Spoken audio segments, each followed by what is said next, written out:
दोस्तों, चीन ने अमेरिका के सैंक्शन को तोड़ दिया है और ट्रंप के दौरे के पहले अमेरिका को तगड़ी लताड़ लगा दी है।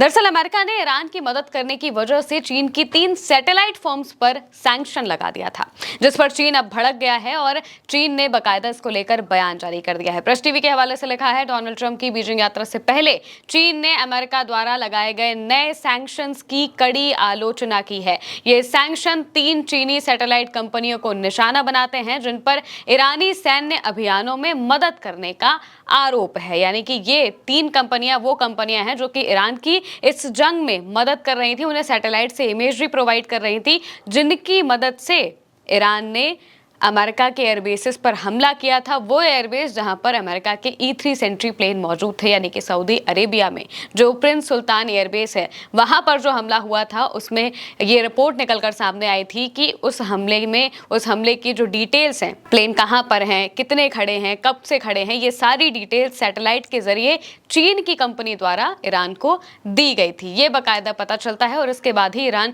जब हमला करता है तो फिर वहां पर मौजूद अमेरिका के बेसिस में तबाही मच जाती है। वहां पर अमेरिका के प्लेन्स पूरी तरह से तबाह हो जाते हैं। वहीं टाइम्स ऑफ इजराइल की तरफ से भी इसको लेकर खबर बताई जा रही है, जिसमें लिखा है कि चीन ने अमेरिका द्वारा चीन स्थित 3 कंपनियों पर लगाए गए सैंक्शंस का कड़ा विरोध किया है। वॉशिंगटन का दावा है कि इन कंपनियों ने ईरान के सैन्य अभियानों में मदद की थी। वहीं बीजिंग ने इन सैंक्शंस को अवैध और एक तरफा करार दिया है।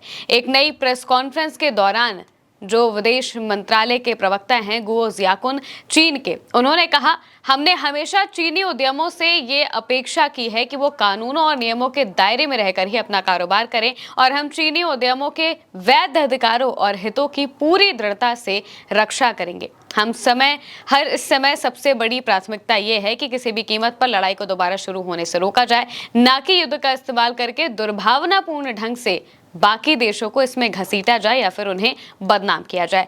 यानी कि चीन ने यहाँ पर अमेरिका को एक सीधी सी बात बोल दी है कि आपका युद्ध है, आपको जैसे लड़ना है लड़िए, लेकिन आप इस युद्ध के सहारे दूसरे देशों पर गलत तरीके से सैंक्शंस लगाने की कोशिश मत करिए और साफ तौर से किसी और देश को इस जंग में जबरदस्ती लाने की कोशिश भी ना करें। ये बात साफ तौर से यहाँ पर कह दी गई है चीन की तरफ से। दरअसल अमेरिका के जो राष्ट्रपति हैं डोनाल्ड ट्रंप, उन्होंने इस बीच एक और वक्त पर चीन की उन तेल कंपनियों पर सैंक्शन लगाया था जो कि ईरान को अपना तेल बेच रही थी या फिर ईरान से तेल खरीद रही थी, ईरान से तेल का जो व्यापार कर रही थी। उन कंपनियों पर भी सैंक्शंस इसी तरीके से लगाए गए थे अमेरिका की तरफ से। जब उन पर सैंक्शन लगाया गया तो उस वक्त भी चीन ने साफ तौर से कहा था कि ये सैंक्शन पूरी तरह से गलत हैं, इन्हें नहीं होना चाहिए।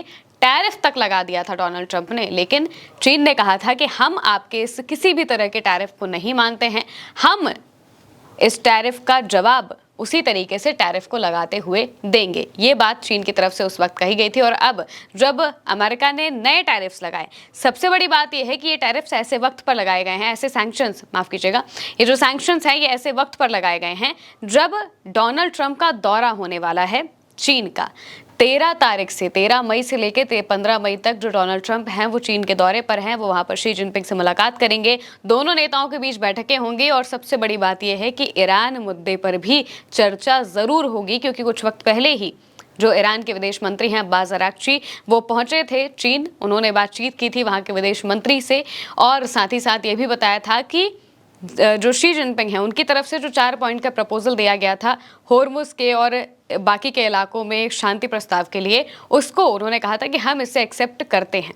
तो उस प्रपोजल को लेकर भी डोनाल्ड ट्रंप से बातचीत होगी और साथ ही साथ इस जंग को किस तरीके से रोका जाए, इसके लिए अब ट्रंप के पास सिर्फ एक ही जगह, एक ही रास्ता बचा है और वो है चीन। उन्हें पता है कि चीन किसी तरीके से ईरान को मना सकता है। इस वजह से इससे पहले भी अमेरिका की तरफ से कई बार चीन से गुहार लगाई जा चुकी है कि वो इस जंग को खत्म करवा दे और ईरान को नेगोशिएशन के टेबल पर लाकर इस डील को पूरी तरह से सील कर सके, लेकिन ऐसा हो नहीं पा रहा है।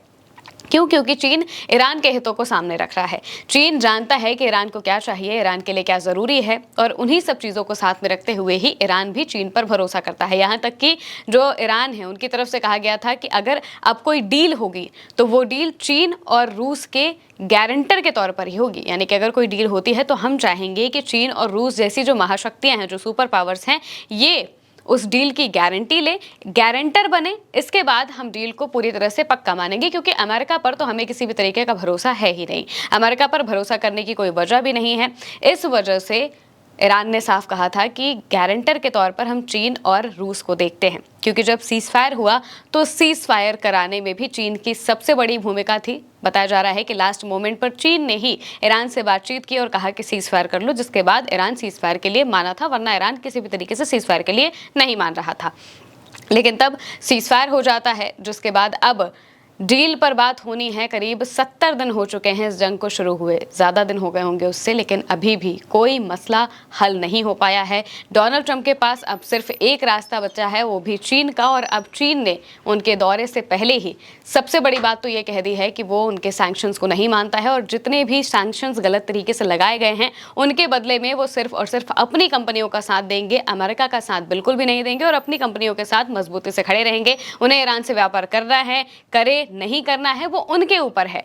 अमेरिका के कहने पर वो ये कह दे कि हमारी कंपनियां ईरान से व्यापार नहीं करेंगे या फिर ईरान से कोई ताल्लुक नहीं रखेंगी, ऐसा बिल्कुल भी नहीं होने वाला है। ये बात यहां पर साफ तौर से चीन ने कह दी है, जिसका मतलब यही है कि चीन ईरान के साथ तो मजबूती से खड़ा ही है, और साथ ही साथ अपने देश में जो कंपनियां ईरान से व्यापार कर रही हैं उनके लिए भी एक शील्ड का काम कर रहा है, और अमेरिका को सीधे सीधे चेतावनी दे रहा है कि आगे से ये सारी चीजें नहीं होनी चाहिए। फिलहाल के लिए मेरे यानी महिमा के साथ इस खबर में इतना ही। आप देखते रहिए उल्टा चश्मा न्यूज़।